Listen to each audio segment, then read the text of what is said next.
Hello students, I am Amardeep Pandey from Ambition Classes. Students, today I will deliver lecture on dimension analysis. Okay students, let us see this. We have a question. The frequency nu of a vibration of a stretched string depends upon, first point, the frequency nu of a vibration, on what factor does it depends? Firstly, it depends upon the length L. Secondly, it depends upon its mass per unit length. And third, it depends upon tension T in the string. Derive a formula for frequency. What we have? We have the frequency nu of a vibration of a stretched string. We have a stretched string. What we have? We have a stretched string. So it will vibrate, and the vibration, and it will have a frequency. So the frequency, let us, like this, we have a string. So the frequency nu of this string will depend upon L, length L, and mass per unit length. This string will have some mass, and the frequency will depend upon mass per unit length. It means if we are having it have mass m and having length L, so it will depend upon m upon L. After that, it will depend upon tension in the string. What is tension? Tension means if we are stretching the string this side leftward, and the molecules of the string will apply an opposite force in the rightward direction, so that is known as tension. Okay students, what I have said, if we are stretching any string in rightward side, then the molecules of the string will oppose my force, that is, it will apply the force on leftward side, so that force is known as tension. Okay, let us solve this.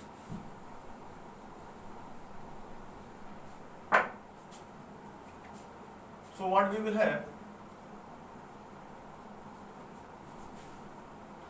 Students, the frequency nu of vibration of a stretched string firstly depend upon its length L.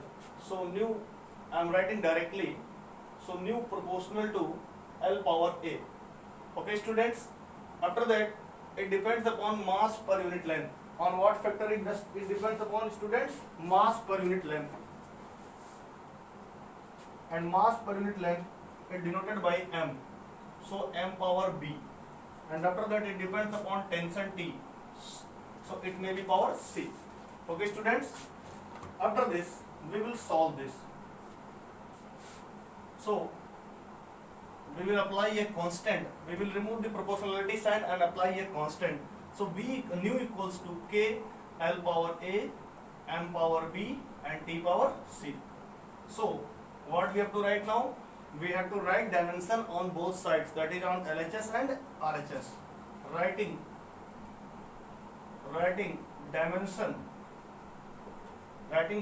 on both sides. So what do you mean by what is the dimension of frequency? Frequency, what do you mean by frequency? The time taken, the vibration of a string in 1 second is known as frequency of that string.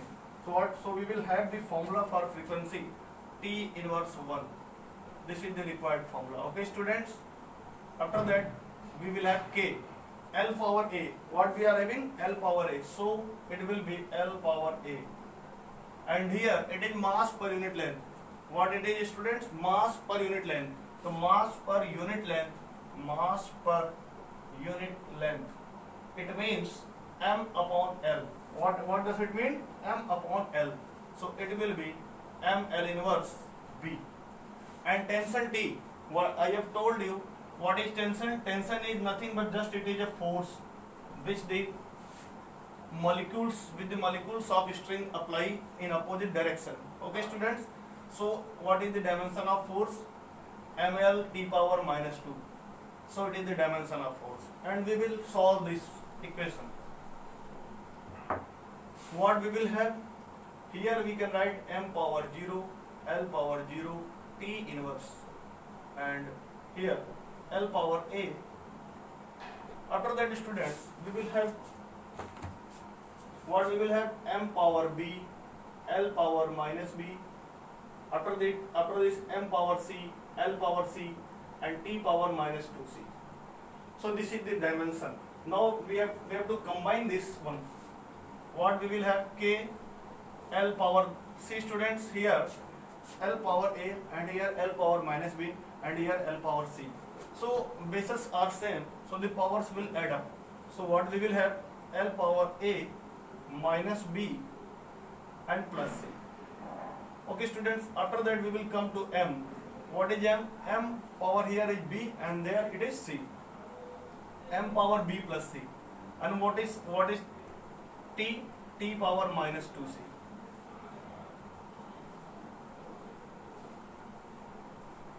So this is how we have to solve this. Okay students.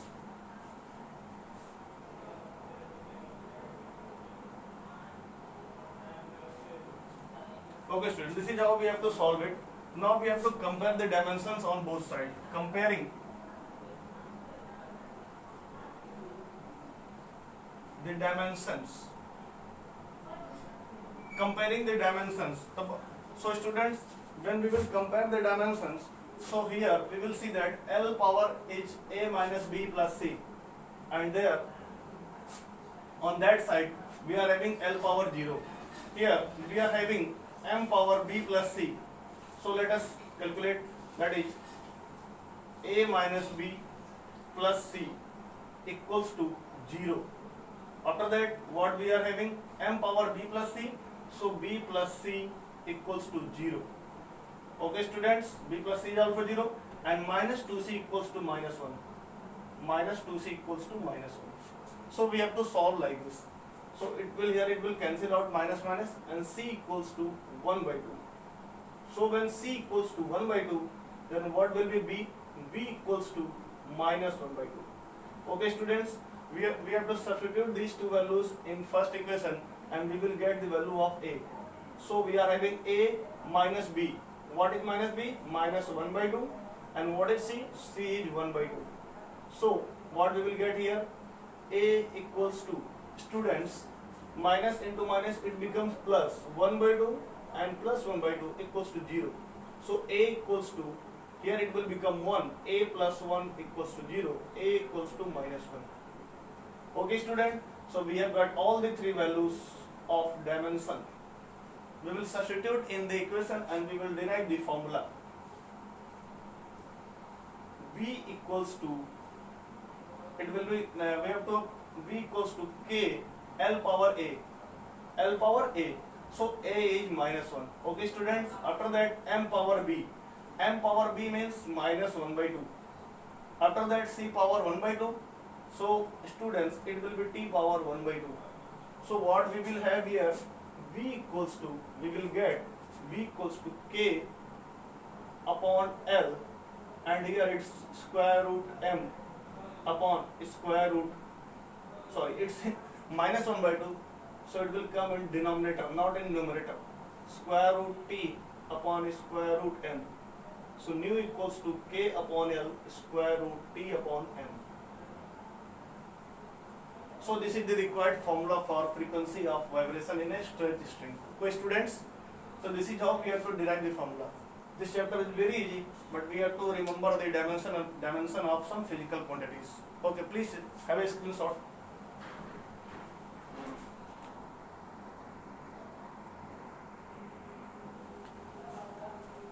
Students, we are having another question. What is the question? The escape velocity V of a body depends upon the acceleration due to gravity of the planet. Secondary, it depends upon the radius of the planet R. Establish the formula. Okay, students. So, what is escape velocity? Escape velocity denoted by VE, and it depends upon what factor it depends. It depends upon acceleration due to gravity and the radius. So A power, let it be acceleration due to gravity be A. So it becomes, it is G power A, and radius of the planet R power B. So what we will get here? VE equals to K G power A R power B. Writing it may be first equation. Writing dimension on both sides. Writing dimensions on both sides. So if we write the dimensions on both sides, what we will get here? It will become Lt power minus 1. So because it is a velocity and k and g is Lt power minus 2 power a and radius is length, it is b. Here it will become L power 1 t power minus 1, and here it will become L power a t power minus 2a and L power b. We will add this, we will get L power a plus b and t power minus 2a and t power minus 1. So students, if we compare the dimensions on both sides, on comparing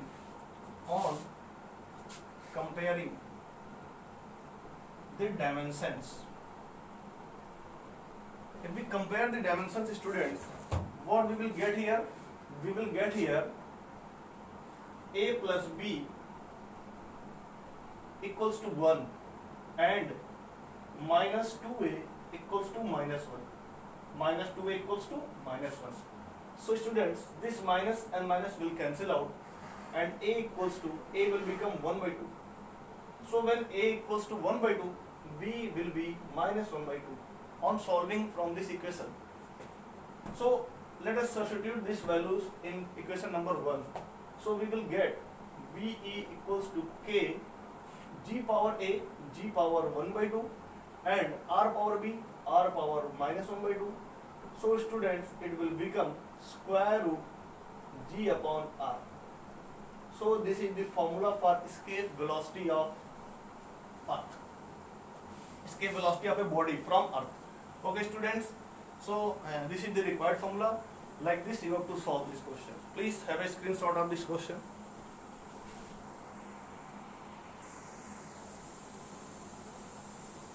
Students, as we know that dimension analysis had 3 applications. So what were the 3 applications, students? The first application was that it can convert one system of unit into another system of unit. Okay student, what is the second application? And the second application was that it can check the dimensionally, it can check the correctness of any equation or any physical quantity. And what is the third application? And third application is that it can derive a formula or it can form an equation when we know that on what factor the physical quantity depends. But students, we have certain limitations of dimension analysis also. We are having some limitations. Okay students, limitations of, so we will study this topic, limitations of dimensional analysis. So we were having 3 applications, but after that we will have some limitations also. What are the limitations? The first limitation is this method does not give any information about the dimensionless constant k. Okay students, the constant which we are having on solving the questions or on solving the questions, we are not getting any information about the dimensional constants. Sometimes we are taking its value 1, sometimes we are taking its value 2 pi, sometimes we are taking its value something pi or eta or something another constant. So correctly and conformly we does not know the value of constant k. We are just taking that value as experimental value. So this is the first limitation, that this method does not give any information about the dimensionless constant. Okay students, we are just experimentally putting the values. Okay students, now the second limitation is that it fails when physical quantity depends upon more than 3 factors. More than 3 factors. Okay students, we have solved many questions in this chapter, but one thing you have to notice that the physical quantity depends upon only 1 factor or 2 factor or 3 factor, but we have not solved any questions which depends upon more than 3 factor. So it is the limitation of the dimension analysis. That is what is limitation? If any physical quantity depends on a factor more than 3, so we cannot derive its formula or we cannot check the correctness of its formula by using the dimension method. Okay students, so if we have to solve the question or we have to derive the formula by the using of dimension method, so it must depends upon only 3 factors or less than 3 factors, but more than 3 factors it cannot solve the question. Okay students, what is the third limitation? The third limitation is that it fails when physical quantity is sum or difference of two or more quantities. Okay students, so what does it mean? It means that if we are having any physical quantity which is the sum or difference of two or more physical quantity, so it is very difficult to derive the formula or to check the correctness of the equation. That is, if we are having S equals to ut plus half gt square. Students, so what does S depends upon the two factors. This is the factor that it is we are having the formula of sum.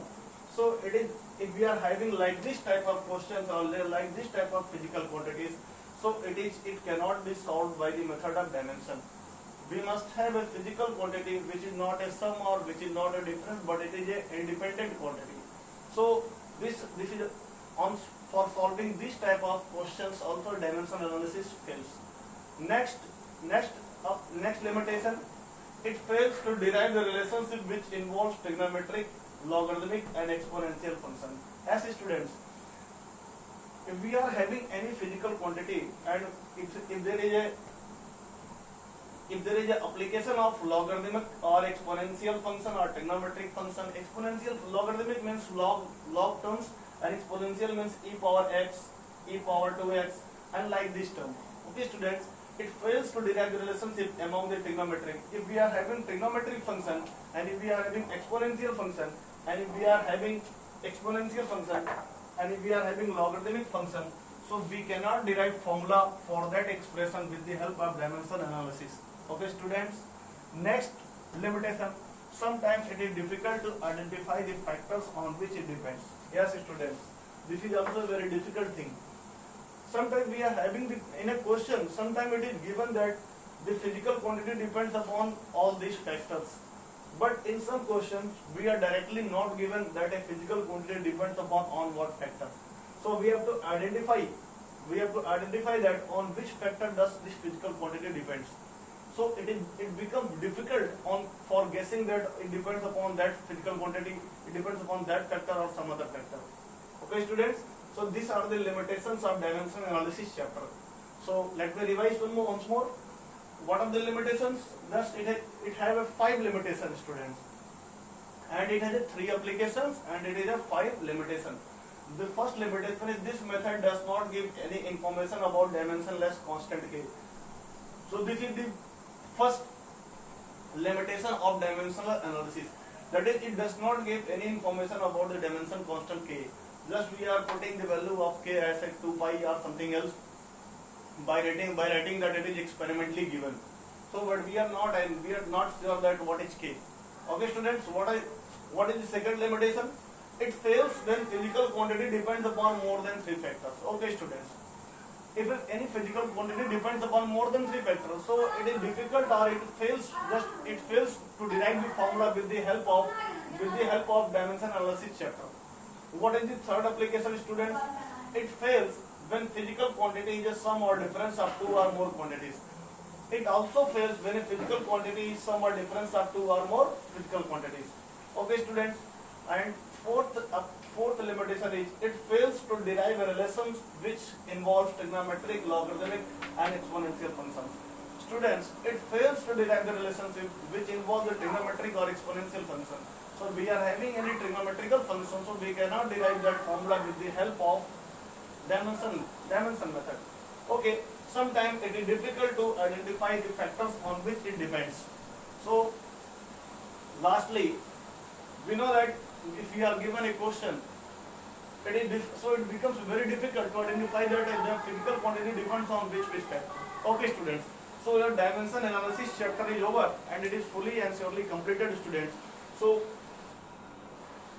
thank you very much.